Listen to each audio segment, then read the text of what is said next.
Welcome back. We continue to look at global poverty, and now we turn to the historical materialist explanation as to why there is poverty. Historical materialism is, of course, coming out of Marxism and the socialist tradition as well. It focuses on the idea that capitalism itself is an exploitative set of social relations. It is the idea that in order for the capitalists to do well, to make a profit, to accumulate wealth, etc., they must do so through the exploitation of labor of those that actually work, that do the work in factories, that do the work on agricultural lands, that actually build things and make things and produce things, which then the capitalist pays a smaller amount for their labor, but then sells it to others at a much higher price than what all the costs of the inputs were.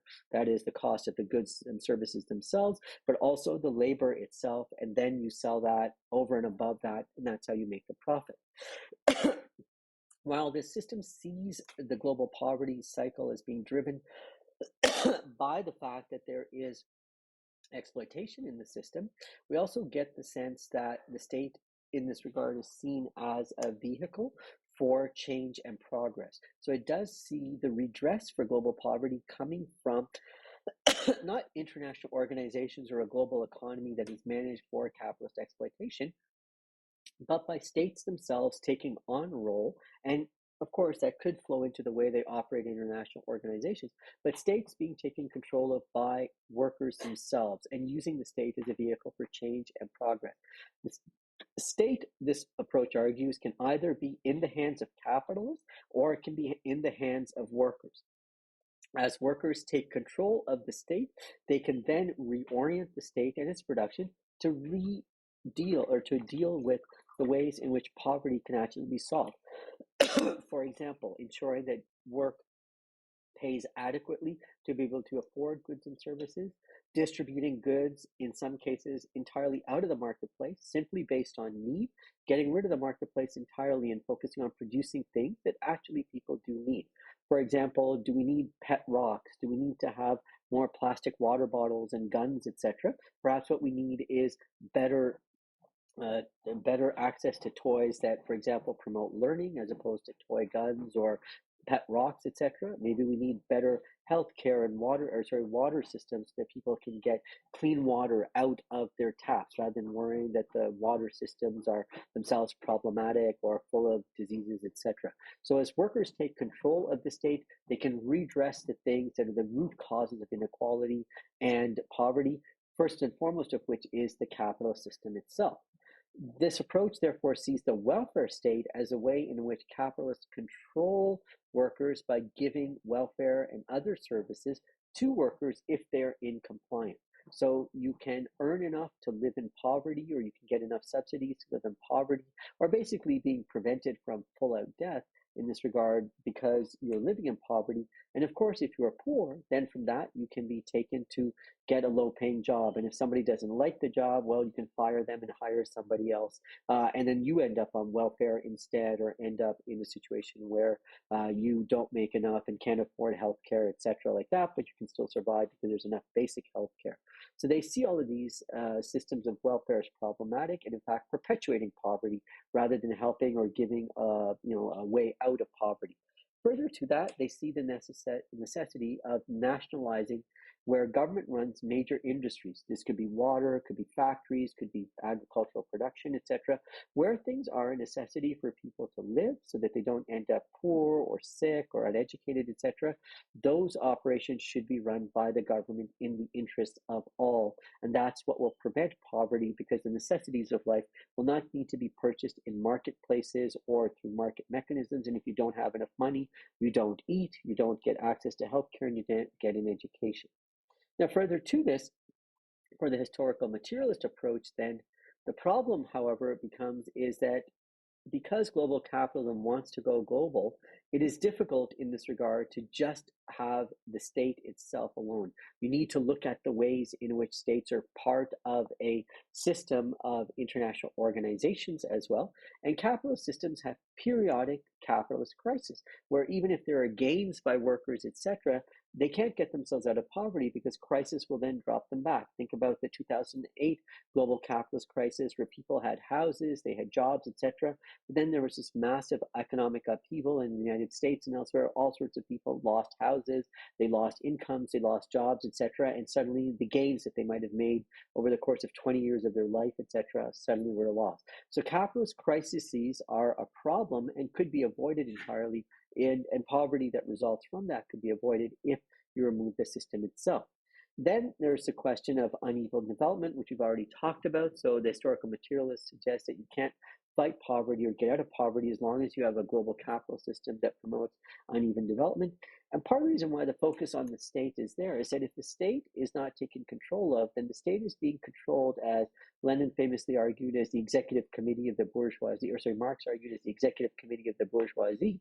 And the most classic example of this is the so-called competition state, where states are gearing themselves to be competitive to foreign investors, that is, private investors, large hedge funds, large institutional investors, individuals like Elon Musk and Jeff Bezos, etc., that can move tons of their private capital around. So the state wants to keep itself attractive. How does it do that? Well, the competition state, for example, will reduce regulations on labor, regulations on environment, etc., which will then effectively impoverish their own populations, as a foreign company may come in and pollute the water. A foreign company may come in and not actually provide for benefits. So individuals that work in a plant, etc., if they get sick, if they get hurt on the job, etc., they have no protections, and they're rendered incapable of supporting themselves or their families. But it does save the company the cost of supporting or providing benefits for that person. It can also include lower wages, because you want to figure out a way that will attract folks to come to this part of your state and work. And the cheapest way to do that is to provide low cost wages.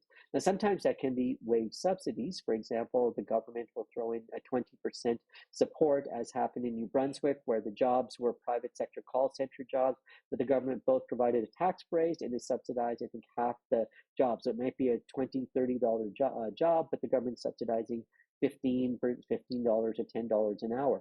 But all of this is the competition state. It is trying to make itself attractive to foreign investors, to make itself attractive to capitalists, but also what it's doing is making itself attractive to exploitation forces under global capitalism. And that's why the historical materialists suggest the answer to development and global poverty is the overthrowing of the international global capitalist structure, similar to the underdevelopment and world systems approaches as well. So just to sort of bring some sense of what it looks like in terms of these overall rates of poverty, this shows literacy rates around the world.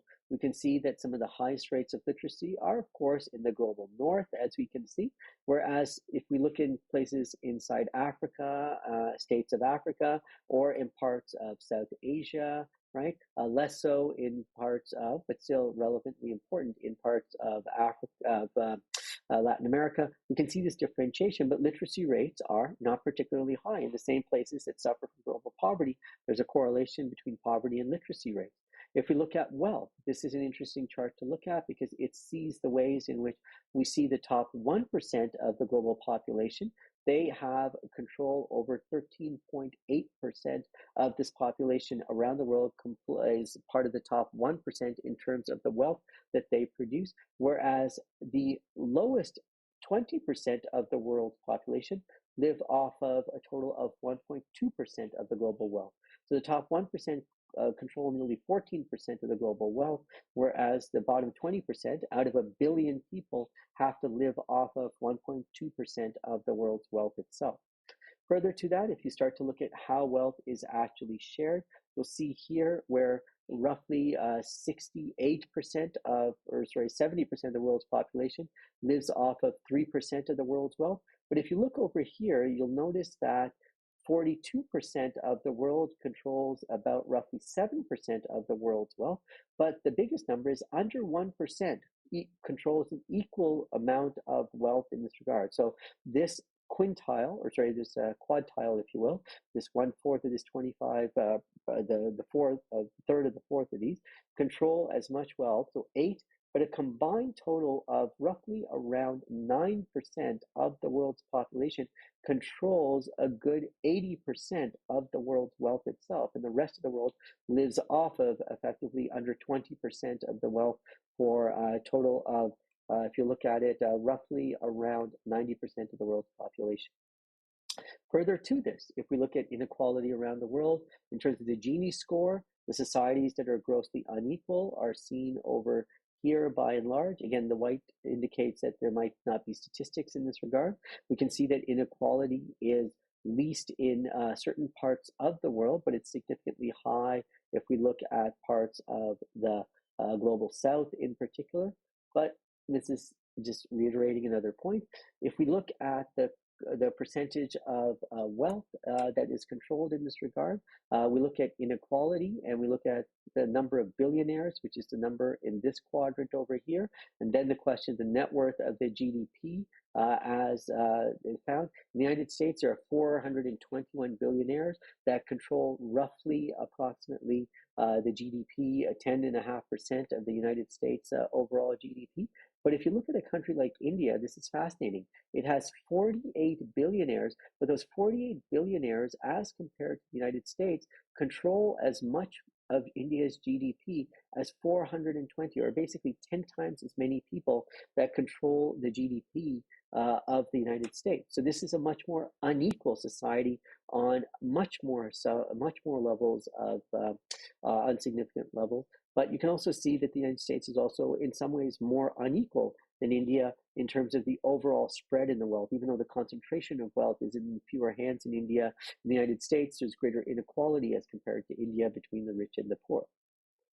Further to that, this is CEO pay. If you look at CEO ratio pay, in the 1980s, it was $42 that every CEO earned for every worker that earned $1.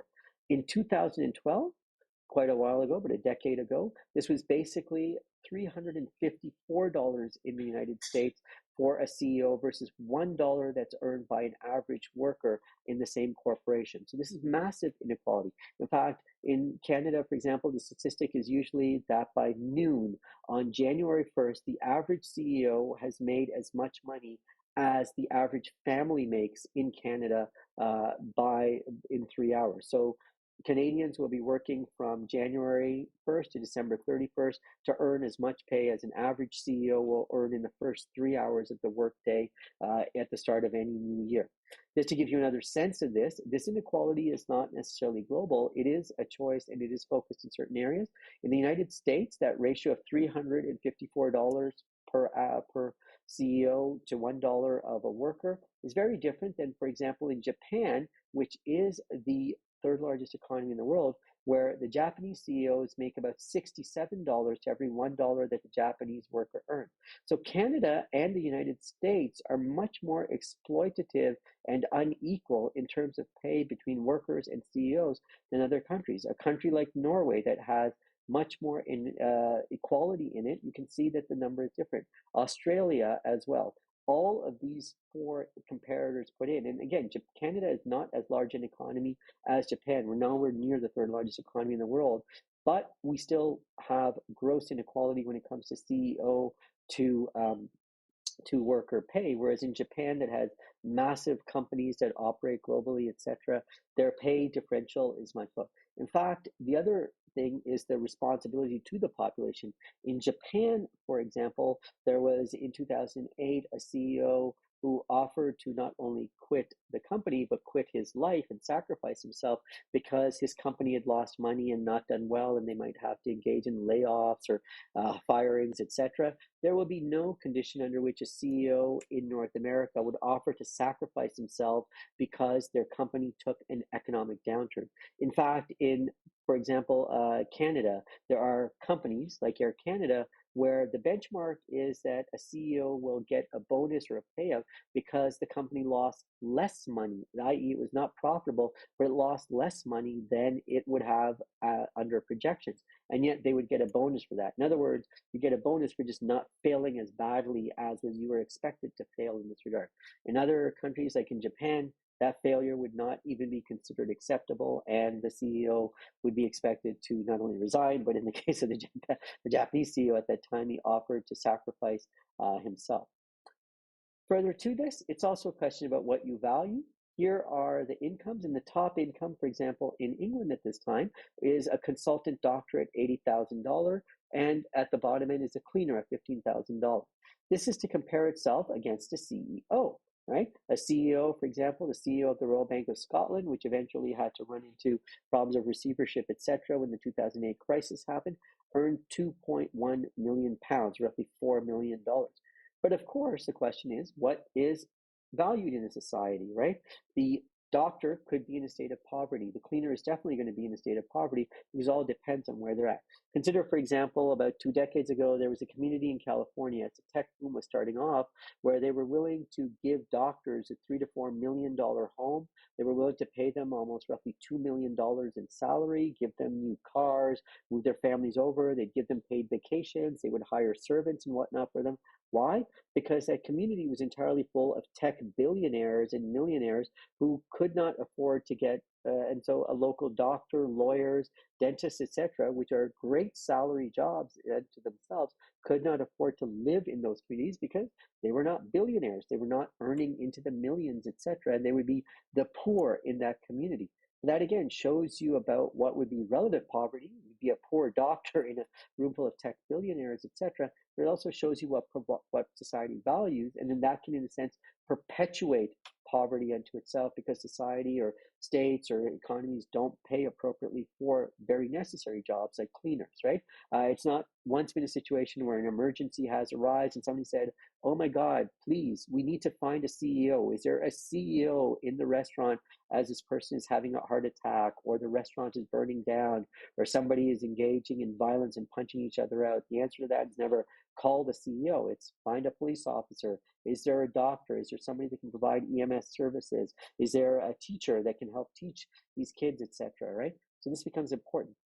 And just to give you a sense of this in relative terms, this is average pay for heart surgeons. If you look at these job things, etc., in many places in Canada now, this would not be necessarily a sufficient income to buy a house. Consider, for example, if you were in British Columbia, houses are going in Vancouver area for $3 to $4 million. That income would not cut it. In Ontario, a $500,000 income would be helpful, but not entirely going to be able to make it plausible for you to buy a home in Toronto itself. Final thing to look at here is the opportunities that may be available. Just to give you, again, a demographic comparison.